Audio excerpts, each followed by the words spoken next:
Hello everyone, my name is Sanjay Vasu and today we're gonna do yet another video. So this is Cambridge Law Secondary Sample Test, Mathematics Paper 2 Stage 8. We may use a calculator and now we shall start. Question 1. A cafe has 3 different colors of plates in the ratio gray is to white is to black is equal to 3 is to 8 is to 5. The cafe has 304 plates altogether. Work out how many gray plates the cafe has. So first we find out 304 plates is equal to 16 parts, which is actually 3 plus 8 plus 5. So 1 part is equal to 304 divided by 16. And then if we divide properly, the answer we get is 19. So 1 part is 19 plates. Number of gray plates. So the gray will be 3 multiplied by 19 because 3 parts. So 57.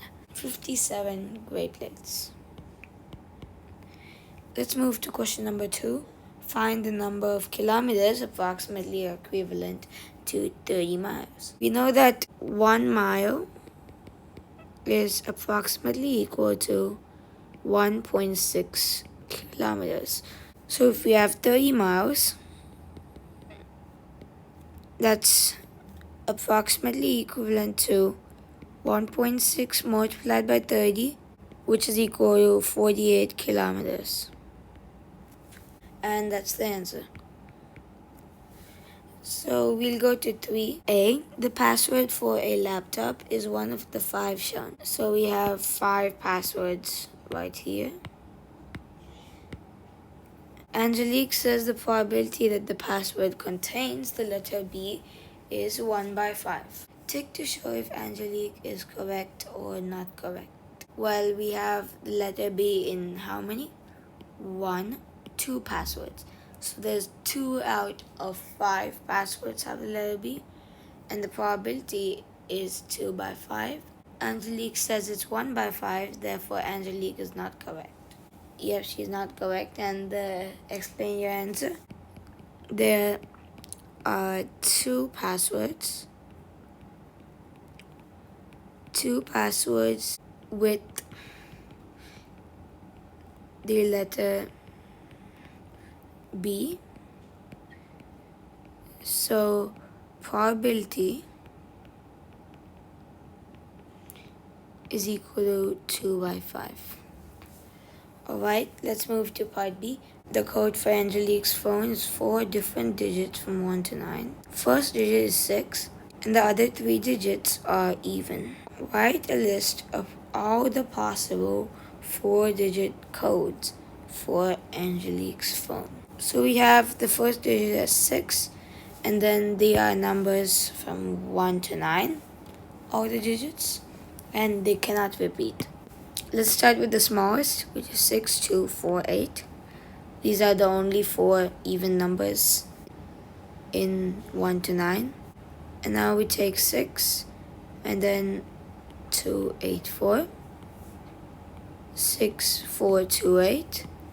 6, 4, 8, 2. And then 6, 8, 2, 4. 6, 8, 4, 2. These are all the possible 4-digit codes. Question 4. Hassan buys an apartment for $78,000. After 1 year, the value decreases by 5%. Work out the new value of Hassan's apartment. So a decrease of 5%, that will be equal to 95% of the original. And that's 95% multiplied by 78,000. We can make this as 95 by 100. And then we can cancel out 2 zeros. And then the 100. And now we can multiply 95 and 780. And to do that, we have a handy calculator. So let's get our calculator out. 95 multiplied by 780. That's equal to 74100. Don't forget the dollar sign. And that's the answer. Alright, let's move to the next question. Question 5, rearrange p equals m by 3 to make m the subject. So if p equals m by 3, m is equal to, we need to bring this 3 to the other side. And then this is division. So if you bring it to the other side of the equal to, that will become multiplication. So that will be 3 multiplied by p. Let's write that down. 3 multiplied by p. And we can just write that as 3p. So m is equal to 3p. 6. Draw a ring around all the fractions that are equivalent to recurring decimals. So first we have 1 by 3, which is equivalent to 0.3333 continuous. 1 by 5 is equivalent to 0.2, so that's not recurring. 1 by 7 is equal to 0.142857, and repeat. So that is recurring. 1 by 8 is equal to 0.125, not recurring. So you got 2 out of 4 fractions for question 6. And the 2 fractions are 1 by 3 and 1 by 7. Let's move to question 7. X is a whole number. X greater than or equal to 0.5. Write down the smallest possible value of x. Okay, so what's a whole number? Whole number we'll label as w. That's actually equal to anything which is greater than or equal to 0 and no decimal. So it's somewhat like integers, but minusing the negative part from it. So only the positive numbers and 0 comes. And if we have x greater than or equal to 0.5, x cannot be 0 because it's less than 0.5. And x can only be equal to 1 for the smallest possible value. Let's move to question 8. A, the nth term of a sequence is 15 minus n by 2. Work out the 8th term of this sequence. So we can just substitute 8 instead of n. So 15 minus 8 by 2. 15 minus 4, that's equal to 11. So the 8th term of this sequence is 11. Let's move to part B. The first 5 terms of a different sequence are 1, 6, 11, 16, 21. Work out the nth term of the sequence. So we have the common difference to be 6 minus 1, which is 5. So we keep on adding 5 as we continue the sequence. For this, we'll just first write out the multiples of 5, the first 5 multiples. 5, 10, 15, 20, 25. And now we'll write the sequence a little away.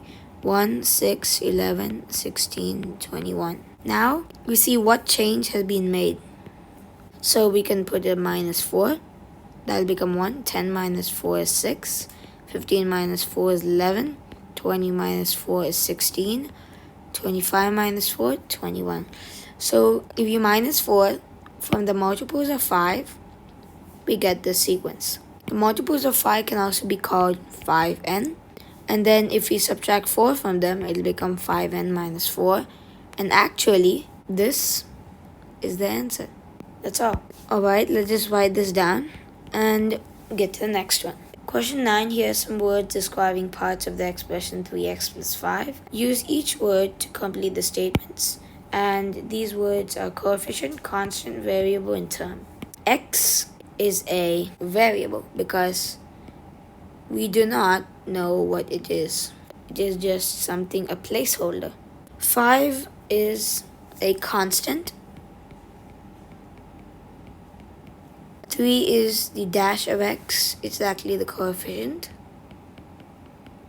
because we are multiplying x by 3. And then 3x is a term. It's a term of this expression. So we finished this question and let's move to question 10. Safia is investigating how the number of websites in the world has changed over time. A, in the year 1999, there were 3,177,453 websites. Write the number of websites correct to 2 significant figures. Significant figures are the digit on the left side from the number, starting from the left side, and then coming to the right side, and the first non-zero, not zero. So the first not zero digit from the left side, that is the first significant figure, and then any digit immediately after that is the second one. It continues like that. Even if the second digit is a 0, it's counted as a significant figure. Alright, let's write this to two significant figures. 3 is the first significant figure, then comes 1. So 1 is the second significant figure, and then let's see the third one. It is 7, which is greater than 5. Therefore, we add 1 to 1, and that's 2. So 3, 2, and then followed by 5 zeros. Alright then, let's move to part B. The graph shows the number of websites between the years 2004 and 2018. Number 1, write down the first year where the number of websites reached over 200 million. So the 200 million bar is right over there.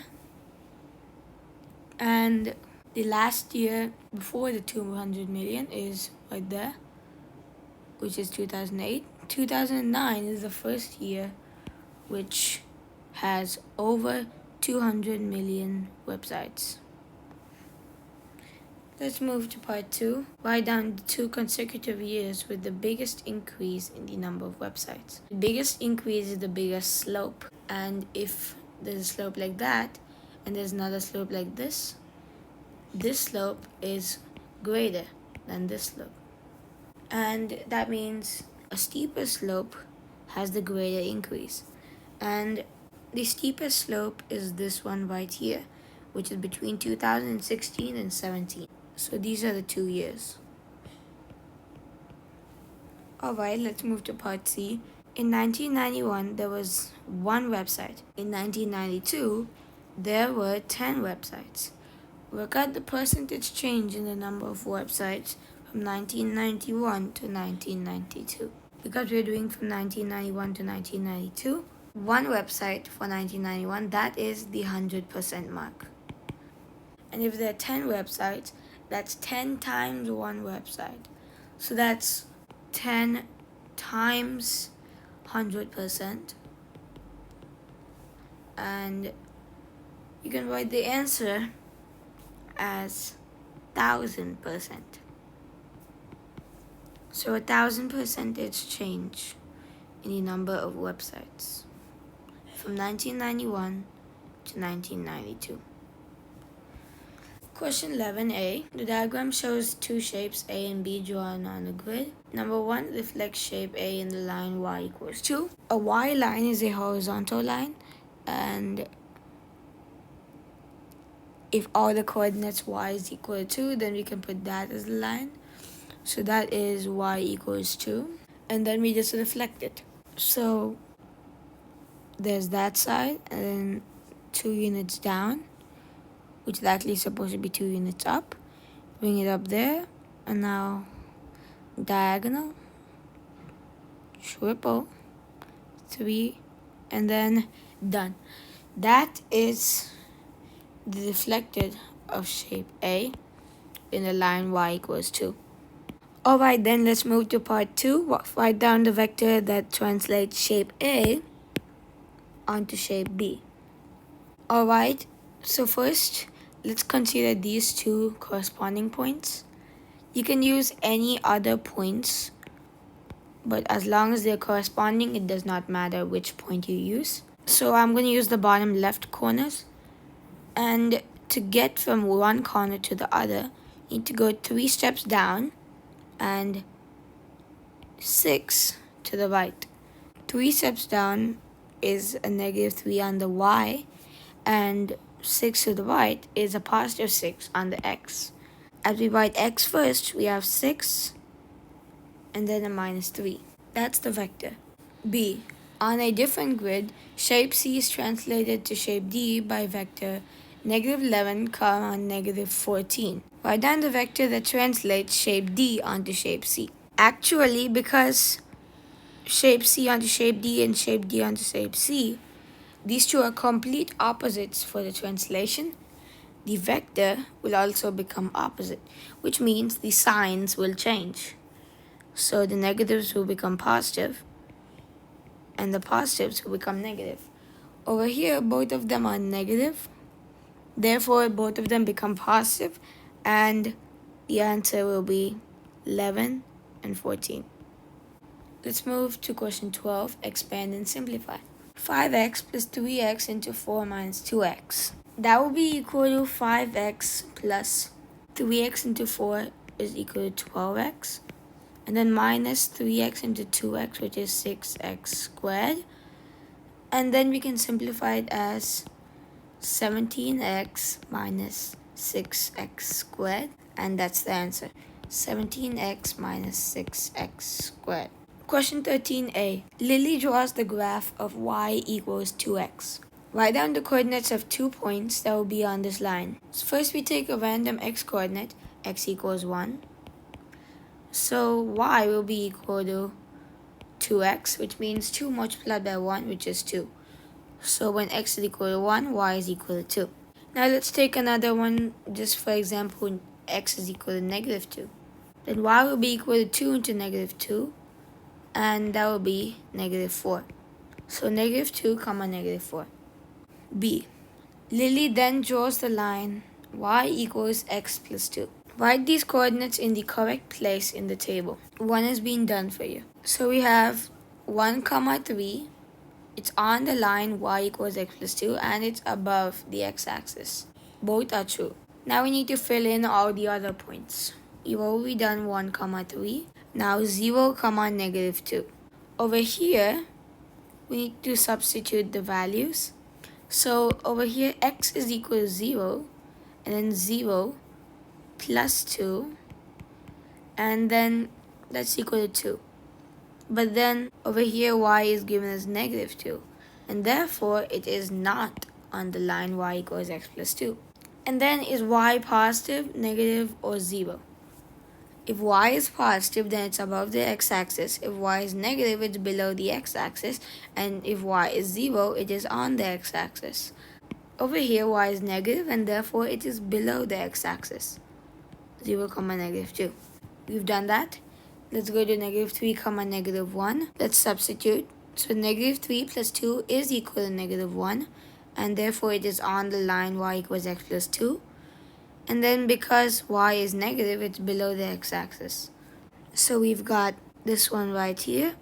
Negative 3 comma negative 1. Below the x-axis. Next, 0 comma 0. If we take x, it is 0. 0 plus 2 is 2. But then it's given here y is equal to 0. So it is not on the line y equals x plus 2. And then, is it above, below, or on the x-axis? It is actually on the x-axis because y is equal to 0. So 0 comma 0 comes over here. Let's move to 0 comma 3. So let's see if it's on or not on the line y equals x plus 2. So x is equal to 0 and then y is equal to x plus 2. 0 plus 2 is 2 and it's not 3. And therefore it is not on the line y equals x plus 2. And then y is positive and therefore it's above the x-axis. So we've got it over here. The last one, negative 2 comma 0. So x is equal to negative 2. And then negative 2 plus 2 is equal to 0. So it is on the line y equals x plus 2. And then y is equal to 0 and therefore it's on the x-axis. Negative 2 comma 0 comes here. So we finished 13b. 14a. The diagram shows a square. The square is cut into 4 rectangles by 2 straight lines. The area of the largest rectangle is 63 centimeters squared. Work out the area of the smallest rectangle, and in this case, over here. So we know that this is 7 centimeters because this is 9 centimeters. This is 63 centimeters squared. Length multiplied by breadth is equal to the area for a rectangle, and 63 divided by 9 is equal to 7. So that's what we've got. And then we know that this is a square, and we already know one side, which is 7 plus 4 is equal to 11 centimeters. So this also has to be 11 centimeters. If this side is 9 centimeters, then this has to be 11 minus 9, which is equal to 2 centimeters. And then we need the area of the smallest rectangle, which is this one. So this is 4 centimeters, this is 2 centimeters. 4 into 2 is 8 centimeters squared. Let's move to part B. The diagram shows a trapezium. To calculate the area of the trapezium, let's start with the formula of the area. So that is somewhat like a triangle, but it's a little different. Half multiplied by a plus b into h. What is this a plus b? It's actually the upper length and the lower length. And h is obviously the vertical height, which is 5.4. Let's substitute everything. Half into 7.5 plus 14.5 multiplied by 5.4. And then we make it half multiplied by 7.5 plus 14.5, 22 multiplied by 5.4.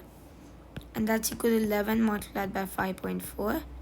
And now let's get our handy calculator out to solve this.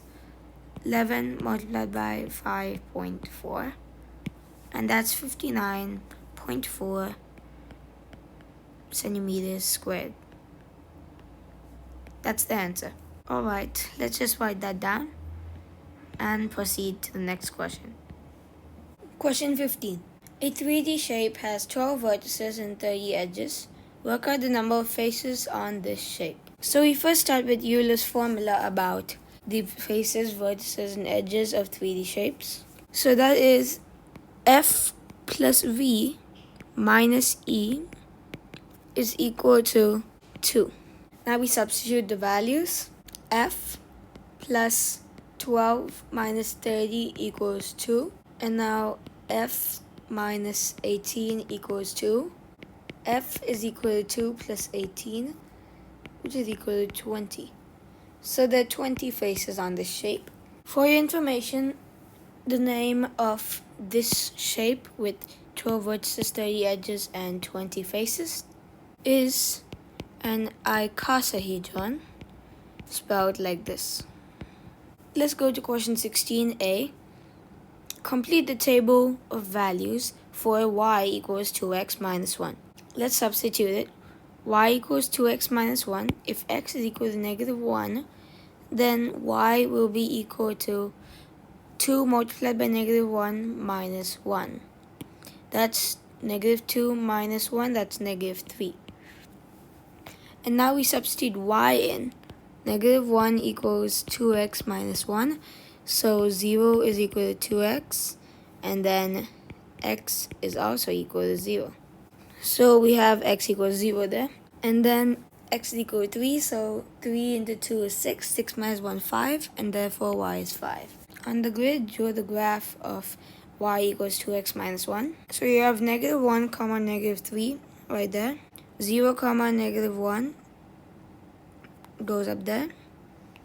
3 comma 5 is up there. And now we just join these 3 points together. And there you have it. Draw the graph of y equals 2x minus 1. This is the graph. Let's move to question 17. The wheel of a bicycle has a radius of 33 centimeters. The bicycle travels 400 meters. Work out the number of times the wheel turns to cover this distance. Give your answer correct to the nearest whole number.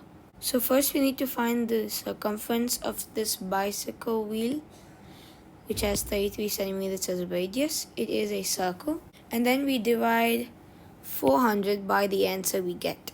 So first, circumference is equal to 2 pi r. And that is 2 multiplied by 33 multiplied by pi, which is equal to 66 pi.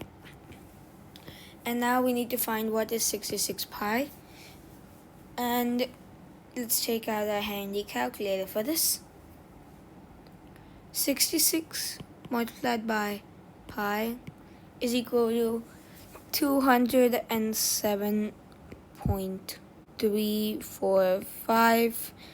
I'll keep it as centimeters for now, and that'll be to 3 decimal places. And now we can find out how much it is in meters. So we can divide by 100, which is 2.073. I'll keep it for meters. And that is to 3 decimal places again. And let's go to the second step, which is 400 divided by 2.073 because they're both in meters. And now we take our calculator out again. 400 divided by 2.073. We can write the answer as 193 turns because it is correct to the whole number. So 193. Let's go to question 18. Rajiv does an experiment with 4 6-sided dice A, B, C, and D. He rolls each dice a total of 60 times and records the number of times he rolls the number 6. Write down the letter of the dice that is most likely not to be fair. So he rolls each dice 60 times, and they are 6-sided dice, so each number has a chance of coming 1 by 6.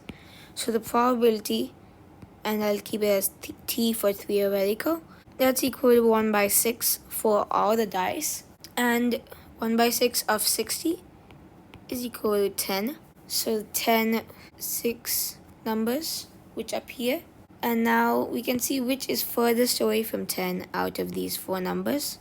We have 12, 11, 9 are very close to 10, but 17 is like 7 away. So we have dice C to be unfair, or in better words, biased. We can write down the letter C. Let's go to question 19. The diagram shows a solid triangular prism made of metal.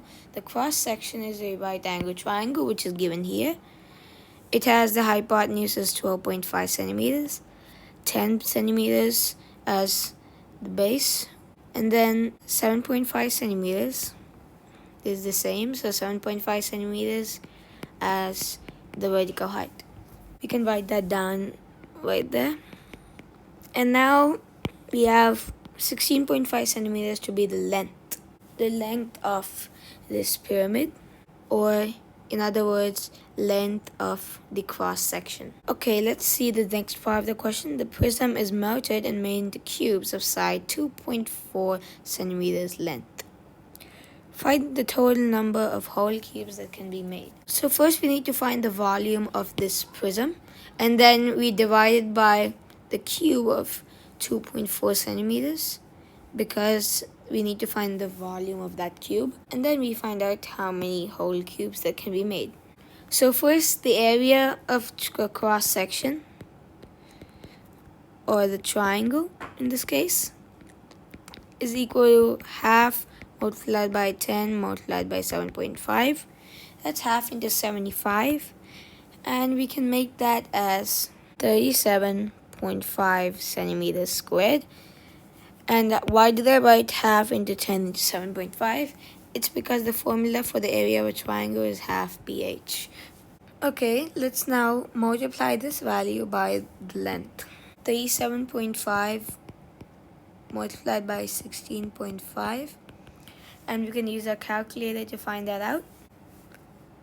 37.5 multiplied by 16.5, that's 618.75 centimeters cubed because it's the volume. So the volume of prism. Now, we'll come back here for a moment. The prism was melted and made into cubes, side length 2.4 centimeters. So the volume of the cube is equal to 2.4 cubed, and then a calculator can help us with this. 13.824 centimeters cubed. And now we just divide 618.75 by 13.824 to get how many whole cubes can be made. And we can do this 618.75 divided by 13.824. That'll be this value, which is 44.7591, and then continues. And we can write this to the total number of whole cubes that can be made, remember, not to the nearest whole number. It's because total number of whole cubes does not mean parts of a cube, so we cut off the decimal place or truncate the value to a whole number. And that'll be 44 cubes. That's the answer. Let's write that down and move to the next question. 20a. A quadrilateral contains at least one right angle and exactly two equal angles. One of the angles in the quadrilateral is 70 degrees. Complete these sentences. One set of possible angles in the quadrilateral is 70 degrees, comma, 3 blank spaces for the other 3 angles. Remember that the sum of all 4 angles in a quadrilateral is 360 degrees. So if we take away 70, 360 minus 70 is equal to 290 degrees. And then we can take any 3 angles would add to 290? No. At least one right angle is needed and exactly 2 equal angles. So let's take a 90 degrees to be the first second angle. And then we minus 90 to make it 200 degrees. And now we need 2 equal angles. And we can divide 200 by 2 to find the value of both the equal angles. 100 degrees. And you can write that twice. A different set of possible angles in the quadrilateral is 70 degrees. Then obviously 90 degrees, you need at least one 90 degree. But it doesn't say only one right angle. It says at least one. So you can have 2 right angles, you can have 3 right angles, like that. So over here, we'll have another 90 degrees. So these 2 are the equal angles. Over here, exactly 2 equal angles, at least one right angle. Both of them are fulfilled. So now 70 plus 90 plus 90 is equal to 250 degrees. And then 360 minus 250 is equal to 110 degrees. So the last angle is 110 degrees. B. The diagram shows a triangle ABC. ABD is a straight line. Write down an expression in terms of x for the angle CBD. This is quite straightforward because we know that the exterior angle of a triangle is equal to the sum of the 2 opposite interior angles. So not this angle included in the sum. Both the other angles are included. So angle CBD is equal to x plus 50 degrees. But now we need an expression, so the answer is simply x plus 50 degrees. So we write x plus 50. Let's move to question 21. Mike is investigating to see if there's a relationship between the score in the quiz and the score in the mathematics test for the people in his class. He collects data from 3 people out of a class of 30. He then draws this scatter graph. The vertical axis or the y-axis shows the score in the mathematics test, and the x-axis, which is the horizontal axis, shows score in the quiz. A. Mike says a higher score in the quiz means a higher score in mathematics test. Explain how Mike can improve his investigation to see if this is true. See the passage above here.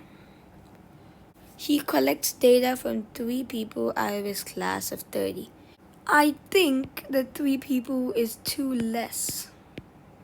So we can actually make this as Mike can use more than 3 people for his investigation.